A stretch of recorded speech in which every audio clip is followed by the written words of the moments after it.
I rose early the next morning, somewhat improved though still wobbly on my feet. I dressed quickly and made haste to the post office without waiting for breakfast. The mail had come in, but it was still being sorted and the delivery window was not yet open. I gave a shout through the slot where you post letters and brought a clerk to the window. I identified myself and told him I was expecting a letter of important legal nature. He knew of it, though, Mrs. Floyd's inquiries, and he was good enough to interrupt his regular duties to search it out. He found it in a matter of minutes. I tore it open with impatient fingers. There it was, the notarized release, money in my pocket, and a letter from Lawyer Daggett as well. The letter ran thus. My dear Mattie, I trust you will find enclosed document satisfactory. I wish you would leave these matters entirely to me, or at the very least do me the courtesy of consulting me before making such agreements. I am not scolding you, but I am saying that your headstrong ways will lead you into a tight corner one day, blah, blah, blah. Thine truly, J.N.O. Daggett. If you want anything done right, you will have to see to it yourself every time. I do not know how to this day why they let a wool-hatted crank like Owen Hardy preach the service. Knowing the gospel and preaching it are two different things. A Baptist or even a Campbellite would have been better than him, if not in blah, blah, blah. Stonehill was not in a quarrelsome mood that morning. Indeed, he was not sorting or blowing at all, but rather in a sad, baffled state, like that of some elderly lunatics I have known. Let me say quickly that the man was not crazy. My companion is not a kind one, and I would not use it except to emphasize his changed manner. He wanted to write a check, and I know that it would have been all right. But I did not wish to take the affair this far and risk being rooked, so I insisted on cash money. He said he would have it as soon as his bank opened. I said, "You do not look well." He said, "My malaria is making its annual visitation." "I've been under the weather a little myself. Have you taken quinine?" "Yes, I stuffed it to the gills with the Peruvian bark. My ears are fairly ringing from it. It does not take hold as it once did." "I hope you will be feeling better." "Thank you, it will pass." I returned to the Monarch to get breakfast. I had paid for it. LaBeef, the Texan, was at the table, shaved and clean. I suppose he could do nothing with the cowlick. It is likely that he cultivated it. He was a vain and cocky devil. Mrs. Floyd asked me if the letter had come. "Yes," I said, "I have the letter. It came this morning." "Then I know you are relieved," she said. Then to the others, "She has been awaiting that letter for days." Then back to me, "Have you seen the Colonel yet?" "I have just now come from that place," I replied. LaBeef said, "What Colonel is that?" "Why, Colonel Stonehill, the stone trader," said Mrs. Floyd. I broke in to say, "It is a personal matter." "Did you get your settlement?" said Mrs. Floyd, who could no more keep her mouth closed than a yellow catfish. "What kind of stones?" said LaBeef. "Is it Stonehill, the stock trader?" said I. "He does not deal in stones but livestock. I sold him some half-starved ponies that came up from Texas. There is nothing more to it."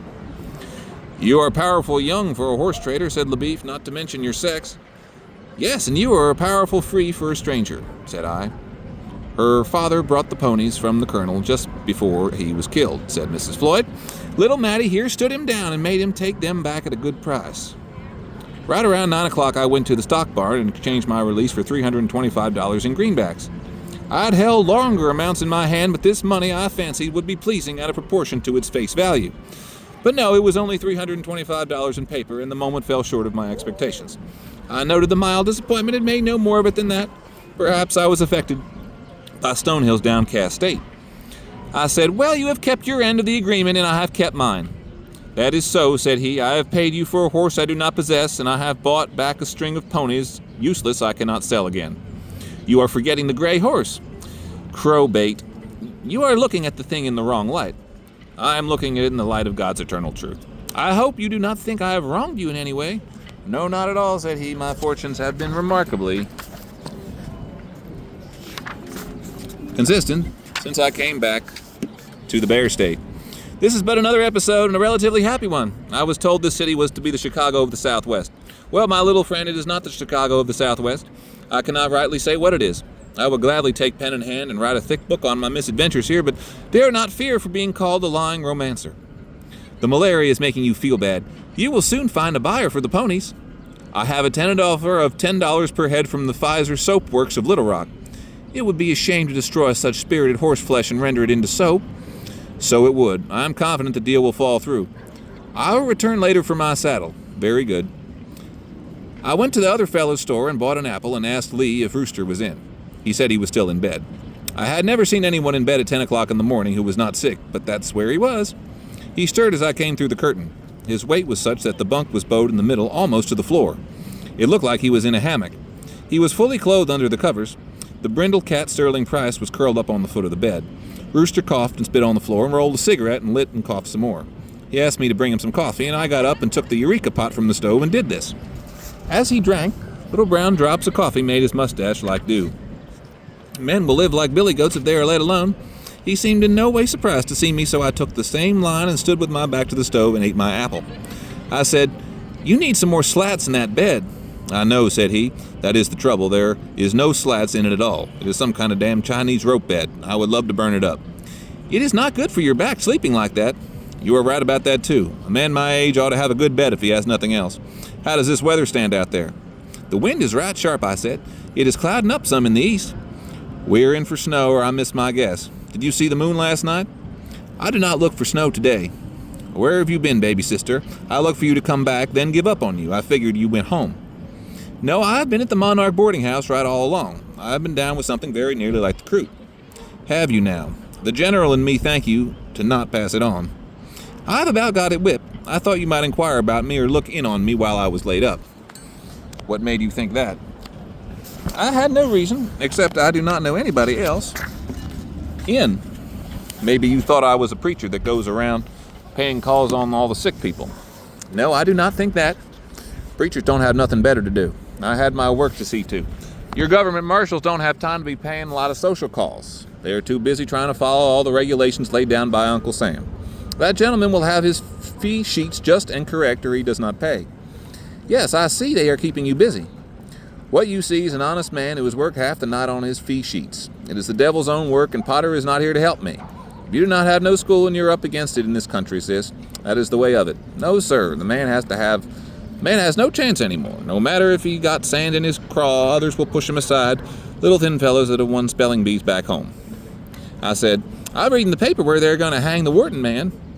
"There was nothing else they could do," said he. "It is too bad they cannot hang him 3 or 4 times." "When will they do the job?" "It is set for January, but Lawyer Gowdy is going to Washington City to see if President Hayes will not commute the sentence. The boy's mother, Minnie Wharton, has got some property, and Gowdy will not let up till he has got it all." "Will the president let him off, do you think?" "It is hard to say." "What does the president know about it?" "I will tell you, nothing. Gowdy will claim the boy was provoked, and he will tell a bushel of lies about me. I should have put a ball on that boy's head instead of his collarbone. I was thinking about my fee. You will sometimes let money interfere with your notion of what is right." I took the folded currency from my pocket and held it up, showing it to him. Rooster said, "By God, look at it. How much have you got there? If I had your hand, I would throw mine in." "You do not believe I would come back, did you?" "Well, I didn't know. You are a hard one to figure. Are you still game?" "Game. I was born game, sis. And I hope to die in that condition." How long will it take you to get ready to go?" "Ready to go where?" "To the territory, to the Indian Territory, to get Tom Chaney, the man who shot my father, Frank Ross, in front of the Monarch boarding house." I forgot just what our agreement was. "I offered to pay you $50 for the job." "Yes, I remember that now. What did I say to that?" "You said your price was $100. "That's right, I remember now." "Well, that's what it still is. I will take $100. "All right." Count it out there on the table. "First, I will have an understanding. Can we leave for the territory this afternoon?"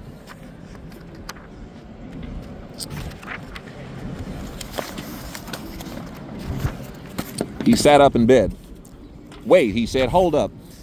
You are not going." "That is part of it," said I. "It cannot be done." "And why not?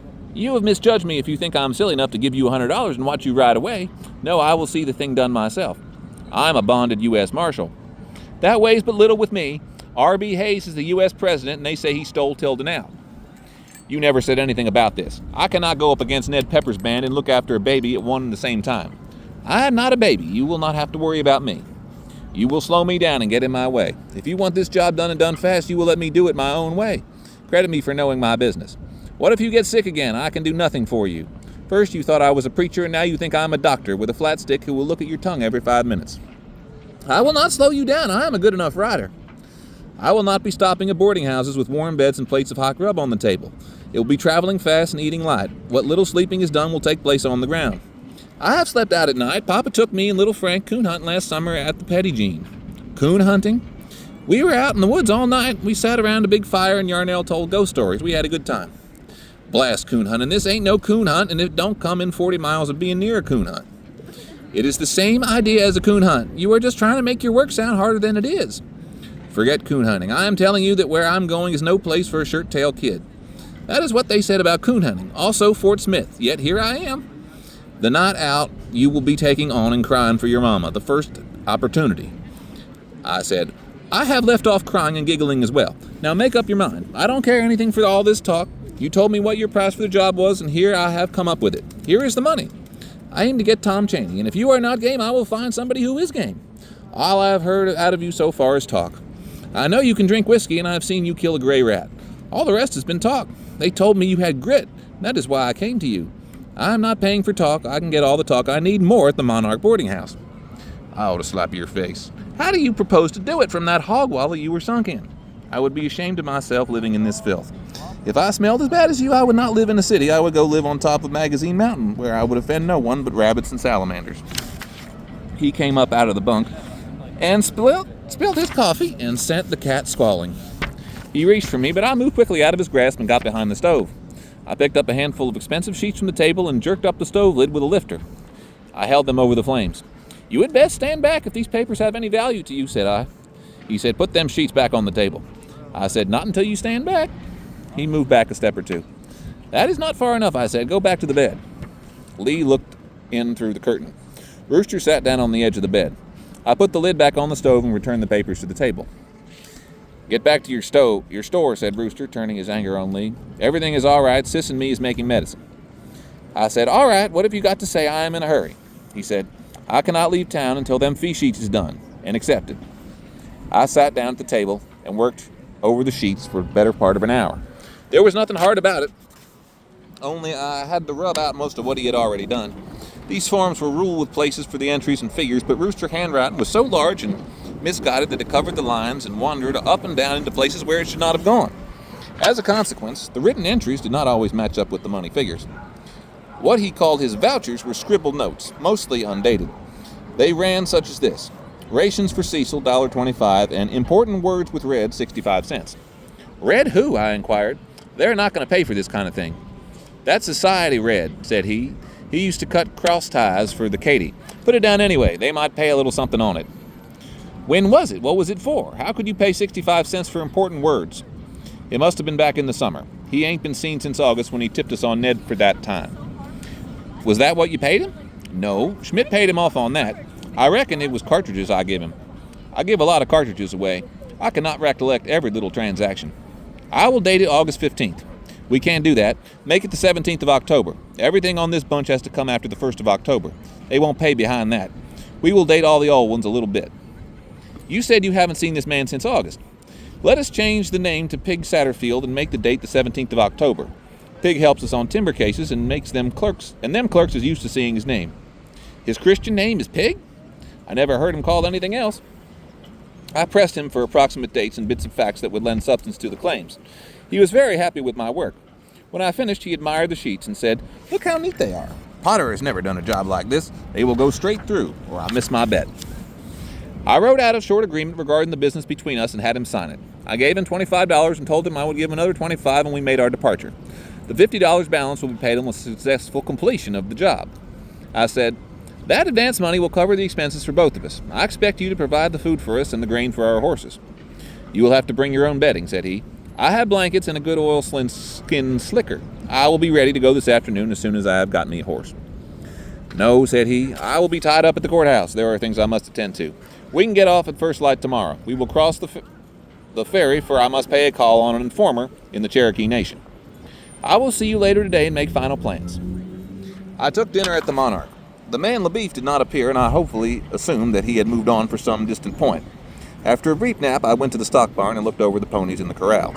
There did not seem to be a great deal of difference in them, apart from color, and at length I decided on the black one with white forelegs. He was a pretty thing. Papa would not own a horse with more than one white leg. There was a foolish verse quoted by a horseman to the effect that such a mount is no good, and particularly one with 4 white legs. I forget just how the verse goes, but you will see later that there is nothing in it. I found Stonehill in his office. He was wrapped in a shawl and sitting very close to the stove and holding his hands up before it. No doubt he was suffering from a malarial chill. I pulled up a box and sat down beside him and warmed myself. He said, "I just received word that a young girl fell headfirst into a 50-foot well on the Townsend Road. I thought perhaps it was you." "No, it was not I." "She was drowned, they say." "I am not surprised."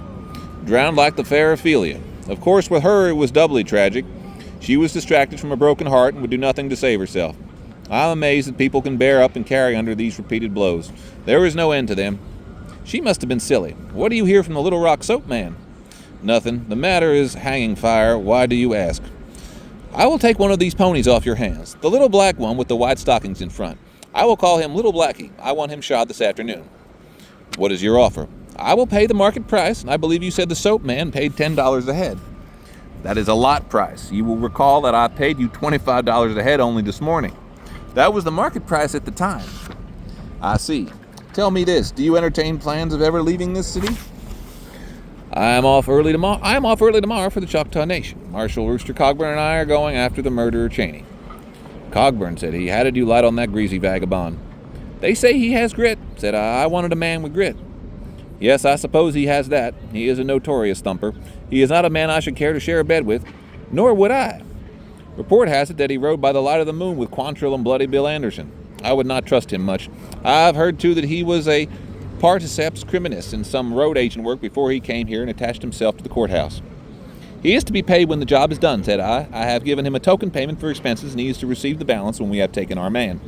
I am paying a good fee of $100. "Yes, a splendid inducement. Well, perhaps it will all work out to your satisfaction. I shall pray that you safely return, your efforts crowned with success. It may prove to be a hard journey. The good Christian does not flinch from difficulties, neither does he rashly court them, the good blah. You think I am wrong?" "I think you are wrong-headed." "We will see." "Yes, I am afraid so." Stonehill sold me the pony for $18. His assistant, Smith, caught him and brought him inside on a halter and filed his hooves and nailed shoes on him. I brushed the burrs away and rubbed him down. He was frisky and spirited, but not hysterical, and he submitted to the treatment without biting or kicking us. I put a bridle on him, but I could not lift Papa's saddle easily, and I had the Smith saddle him. He offered to ride the pony first. I said I thought I could handle him. I climbed gingerly aboard. Little Blackie did nothing for a minute or so, then he took me by surprise and pitched twice, coming down hard with his forelegs stiff, giving severe jolts to my tailbone and neck. I would have been tossed to the ground had I not grabbed the saddle horn and a handful of mane. I could get a purchase on nothing else, the stirrups being far below my feet. The Smith laughed, but was little concerned with good form or appearance. I rubbed Blackie's neck and talked softly to him. He did not pitch again, but neither would he move forward. "He don't know what to make of a rider so light as you," said the Smith. "He thinks they is horseflies on his back." He took hold of the reins near the pony's mouth and coaxed him to walk. He led him around inside the big barn for a few minutes, then opened one of the doors and took him outside. I feared the daylight and cold wind would set Blackie off anew, but no, I had made me a pal. The Smith let go of the reins, and I rode the pony down the muddy streets at a walk. He was not responsive to the reins, and he worried his head over the bit. It took me a while to get him turned around. He'd been ridden before, but not, I gathered, in a good long time. He soon fell into it, and I rode him about town until he was lightly sweating. When I got back to the barn, the Smith said, "He ain't so mean, is he?" I said, "No, he is a fine pony." I adjusted the stirrups as high as they would go, and the Smith unsaddled Little Blackie and put him in a stall. I fed him some corn, but only a small measured amount, as he was afraid he might founder himself on the rich grain. Stonehill had been feeding the ponies largely on hay. It was growing late in the day. I hurried over to Lee's store, and very proud of my horse and full of excitement at the prospect of tomorrow's adventure. My neck was sore from being snapped, but that was a small enough bother, considering the enterprise that was afoot. I went in the back door without knocking and found Rooster sitting at a table with the man LeBeef. I had forgotten about him. "What are you doing here?" said I. "Heidi," said LeBeef, "I'm having a conversation with the marshal. He did not go to Little Rock after all. It is a business conversation." Rooster was eating candy. "Sit down, sis, and have a piece of taffy. This jaybird calls himself LeBeef. He claims he is a state ranger in Texas. He came up here to tell us how the cow eat the cabbage." I said, "I know who he is. He says he's on track of our man he wants to throw in with us. I know what he wants, and I've already told him we are not interested in his help. He has gone behind my back." "What is it?" said Rooster. "What is the trouble?" "There is no trouble except of his own making," said I. "He made a proposition and I turned it down. That is all. We don't need him." "Well, now he might come in handy," said Rooster. "It will not cost us anything. He has a big bore Sharp's carbine if we are jumped by buffaloes or elephants. He says he knows how to use it. I say let him go. We might run into some lively work." No, we don't need him, said I. I have already told him that. I got my horse and everything is ready. Have you seen to all your business? Rooster said, everything is ready but the grub, and it is working. The chief deputy wanted to know who had done them sheets. He said he would put you down there at good wages if you want a job. Potter's wife is fixing the eats. She is not what I call a good cook, but she is good enough and she needs the money. LaBeef said, I reckon I must have the wrong man. Do you let little girls hoorah you, Cogburn? Rooster turned his cold right eye on the Texan. Did you say hoorah? Hoorah, said LaBeef. That was the word. Maybe you would like to see some real hoorahing. There is no hoorahing in it, said I. The marshal is working for me. I am paying him. How much are you paying him, said LaBeef. That is none of your affair. How much is she paying you, Cogburn? She is paying enough, said Rooster. Is she paying $500? No. That is what the governor of Texas has put up for Chelmsford. You don't say so, said Rooster. He thought it over. Then he said, well, it sounds good, but I've tried to collect bounties from states and railroads, too. They will lie to you quicker than a man will. You do good to get half of what they say they will pay. Sometimes you get nothing. Anyway, it sounds odd. $500 is mighty much for a little man that killed a senator. Bibbs was a little senator, said LaBeef. They would not have put up anything except it was a bad look. What is the term, said Rooster. Payment on conviction. Rooster thought that one over. He said, we might have to kill him. Not if we are careful. Even if we don't, they might not convict him, said Rooster. And even if they do, by the time they do, it will be a half-dozen claims for the money from little topwater peace officers down there. I believe I will stick with Sis. You've not heard the best part, said LaBeef. The Bibbs family has put up $1,500 for Chelmsford. Have they now, said Rooster. The same terms? No, the terms are just these. Deliver Chelmsford up to the sheriff of McClellan County, Texas. They don't care if he is alive or dead. They pay off as soon as he is identified. That is more to my liking, said Rooster. How do you figure on sharing the money? LaBeef said, if we take him alive, I will split that $1,500 down the middle with you and claim the state reward for myself. If we have to kill him, I will give you a third of the Bibbs money. That is $500. You mean to keep all the state money for yourself? I've put in almost 4 months on this job. I think it is owing to me. Will the family pay off? LaBeef replied, I'll be frank to say the Bibbs are not loose with their money. It holds to them like cholera to a... But I guess they will have to pay. They have made public statements and run notices in the paper. There is a son, Fatty Bibbs, who wants to run for the man's seat in Austin. He will be obliged to pay. He took the reward notices and newspaper cuttings out of his corduroy coat and spread them on the table. Rooster looked over them for some time. He said, tell me what your objection is, Sis. Do you wish to cut me out of some extra money? I said, this man wants to take Cheney back to Texas. That is not what I want. That was not our agreement. Rooster said, we will be getting him all the same. What do you want us to have him caught and punished? We still mean to do that. I want him to know he is being punished for killing my father. It has nothing to do with how many dogs and fat men he killed in Texas. You can let him know that, Rooster said. You can tell him to his face. You can spit on him and make him eat sand out of the road. You can put a ball on his foot, and I will hold him while you do it. But we must catch him first. We will need some help. You are being stiff-necked about this. You are young. It is time you learn that you cannot have your way in every little particular. Other people have got to have their interest too. When I have bought and paid for something, I will have my way. Why do you think I'm paying you if not to have my way? LaBeef said, she is not going anyhow. I don't understand this conversation. It is not sensible. I am not used to consulting children in my business. Run along home, little britches. Your mama wants you. Run home yourself, said I. Nobody asked you to come up here wearing your big spurs. I told her she could go, said Rooster. I will see after her. No, said LaBeef. She will be in the way. Rooster said, you are taking on a lot yourself. LaBeef said, she will spell nothing but trouble and confusion. You know that as well as I do. Stop and think. She has got you buffalo with her saucy ways. Rooster said, maybe I will just catch this Cheney myself and take all the money. LaBeef considered it. You might deliver him, he said. I would see you did not collect anything for it. How would you do that, Jaybird? I would dispute your claim. I would muddy the waters. They will not much want to back down. When it is all over, they might shake your hand and thank you for the trouble, and they might not. If you did that, I would kill you, said Rooster. Where is your profit? Where is yours, said LaBeef. And I would not count too much on being able to shade somebody I don't know. I can shade you all right, said Rooster. I have not seen anybody from Texas I couldn't handle. Get crosswise of me, LaBeef, and you will think 1,000 bricks has fallen on you. You will wish it had been you at the Alamo with Travis. Knock him down, Rooster, said I. LaBeef laughed. He said, I believe she is trying to hoorah you again. Look here, I have had enough quarreling. Let us get on with our business. You have done your best to accommodate this little lady, more than most people would do, and yet she is still to be contrary. Send her on her way. We will get her man. That is what you agreed to do. What if something happens to her? Have you thought about that? Her people will blame you, and maybe the law will have something to say. Why don't you think about yourself? Do you think she is concerned with your interests? She's using you. You've got to be firm." Rooster said, "I would hate to see anything happen to her." "You are thinking about the reward money," said I. "It is a pig in a poke. All you have heard from LaBeef's talk, and I have paid you cash money. If you believe anything he says, I do not credit you with much sense. Look at him grin. He will cheat you."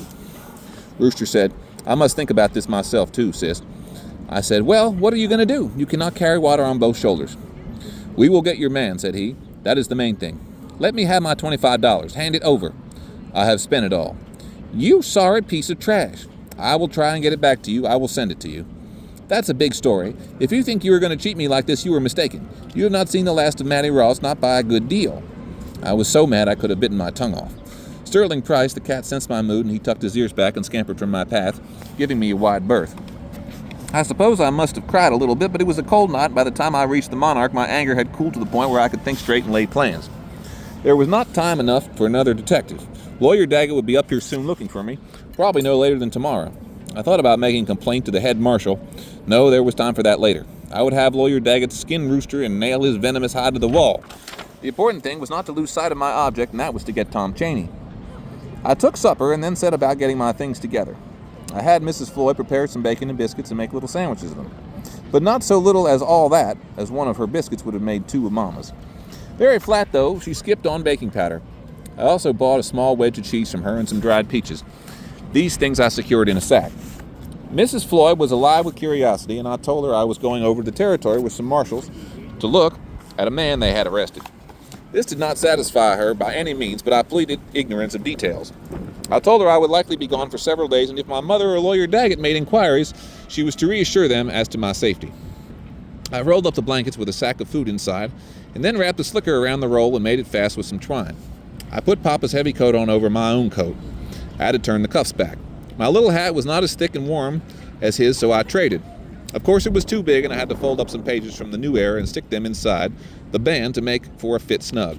I took my bundle and my gun sack and left for the stock barn. Stonehill was just leaving when I got there. He was singing the hymn Beulah Land to himself in a low bass voice. It was one of my favorites. He stopped singing when he saw me. "It is you again," said he. "Is there some complaint about the pony?" "No, I am very happy with him," said I. "Little Blackie is my chum." "A satisfied customer gladdens the heart." "I believe you have picked up some since I last saw you." "Yes, I am a little better. Richard's himself again, or will be ere the week's out. Are you leaving us?"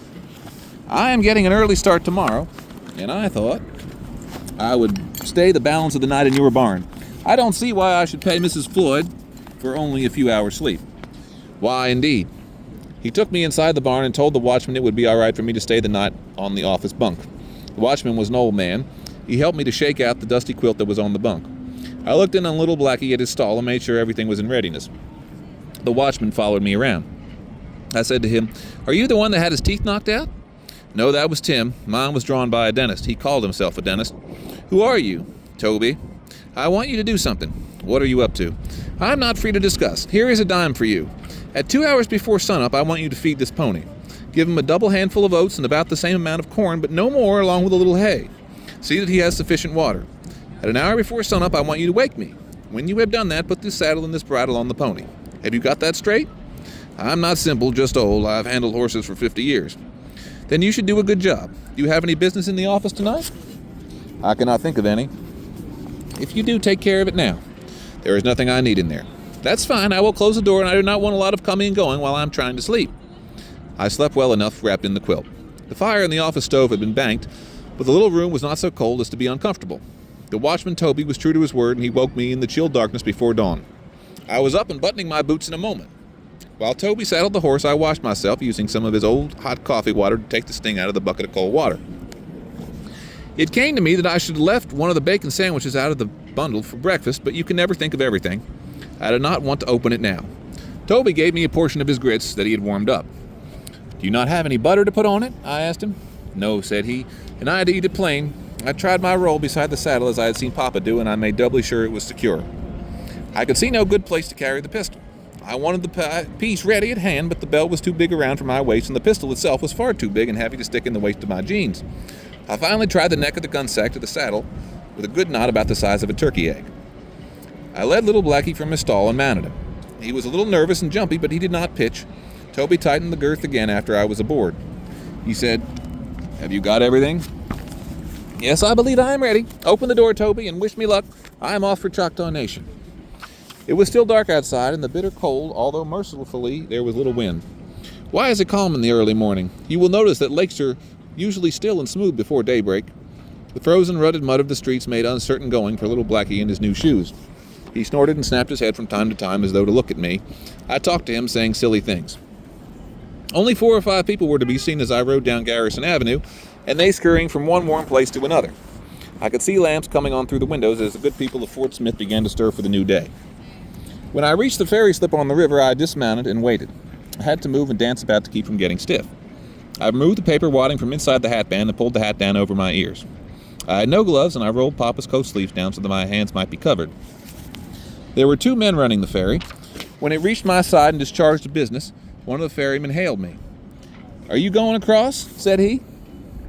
"I am waiting for someone," said I. "What is the fare?" 10 cents for a horse and rider." "Have you seen Marshal Cogburn this morning?" "Is that Rooster Cogburn?" "That is the man." "We have not seen him." There were few passengers at that hour, but as soon as 1 or 2 turned up, the ferry would depart. It seemed to have no schedule except as business demanded, but then the crossing was not a long one. As gray dawn came, I could make out chunks of ice bobbing along the current of the river. The boat made at least 2 circuits before Rooster and LeBeef appeared and came riding down the incline to the slip. I had begun to worry that I might have missed them. Rooster was mounted on a big bay stallion that stood about 16 hands, and LeBeef on a shaggy cow pony not much bigger than mine. Well, they were both a sight to see with all their arms. They were both wearing their gun belts around their outside coats, and LeBeef cut a splendid figure with his white-handed pistols and skin spurs. Rooster was wearing a deerskin jacket over his black coat. He carried only 1 revolver in his belt, an ordinary-looking piece with grips of cedar or some reddish wood. On another side, the right side, he wore a dark knife. His gun belt was not fancy like the beast, but only a plain and narrow belt with no cartridge loops.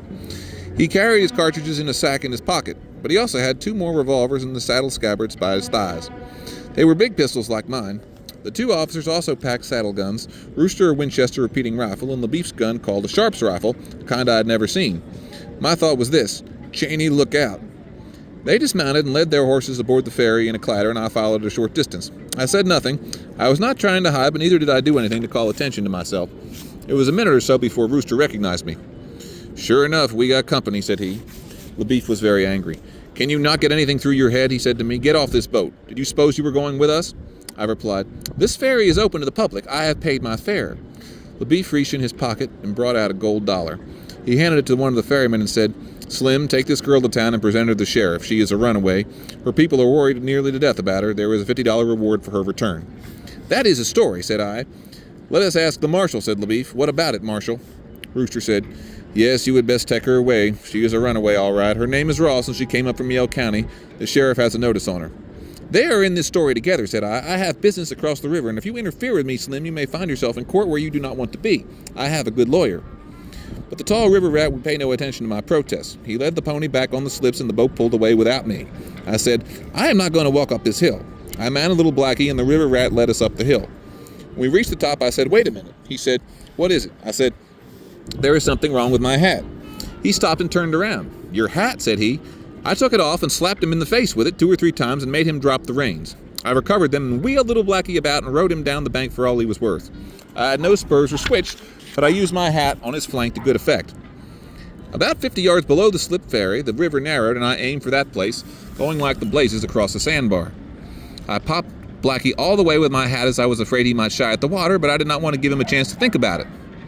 We hit the river running, and Blackie snorted and arched his back against the icy water, but once he was in, he swam as though he was raised in it. I drew my legs behind me and held to the saddle horn and gave Blackie his head with loose reins.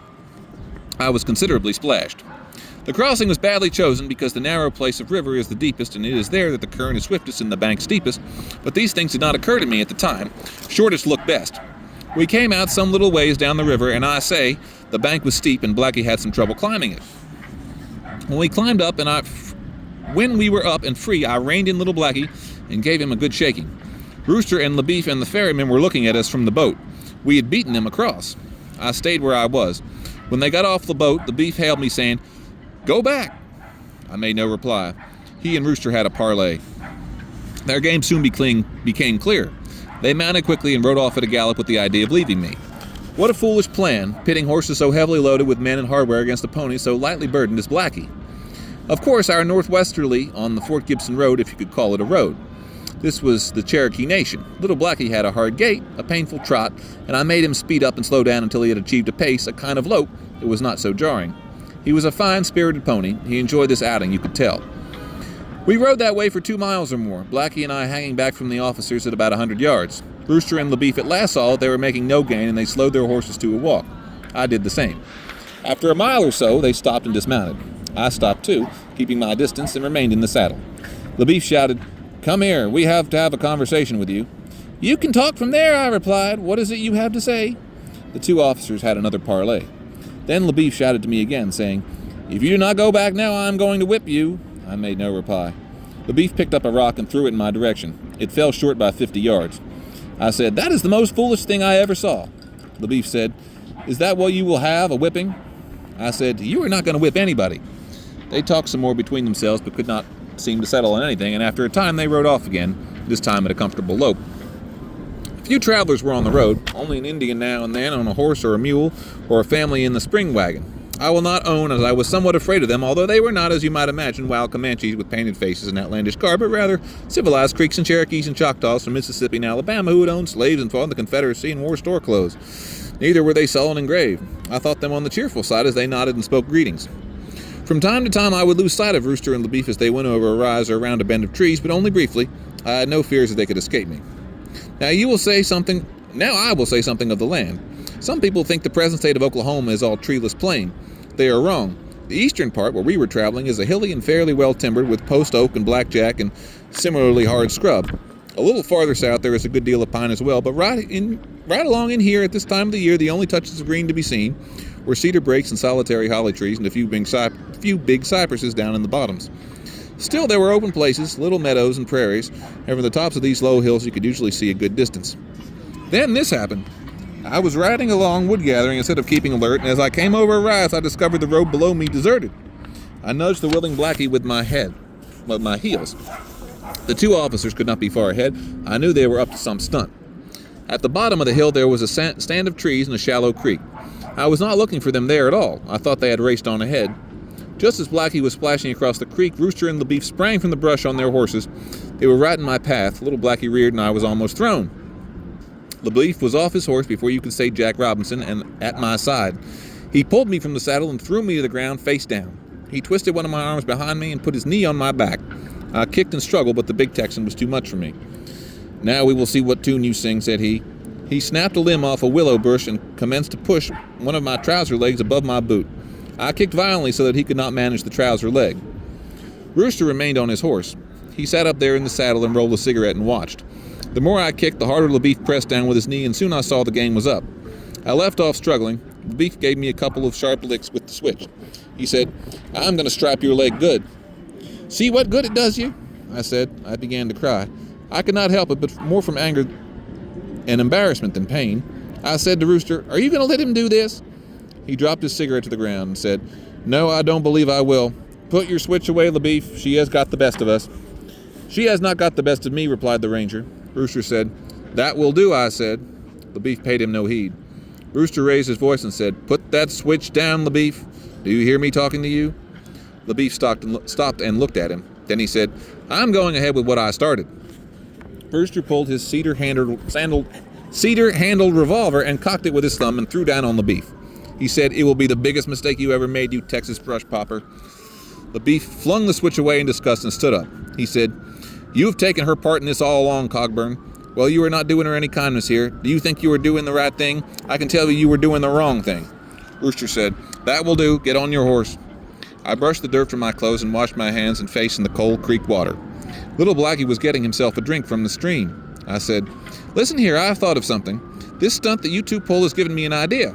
When we locate Cheney, a good plan will be for us to jump him from the brush and hit him on the head with sticks and knock him insensible. Then we can bind his hands and feet with rope and take him back alive. What do you think?" The Rooster was angry, and he only said, "Get on your horse." We resumed our journey in thoughtful silence, the 3 of us now riding together and pushing deeper into the territory I knew not for what.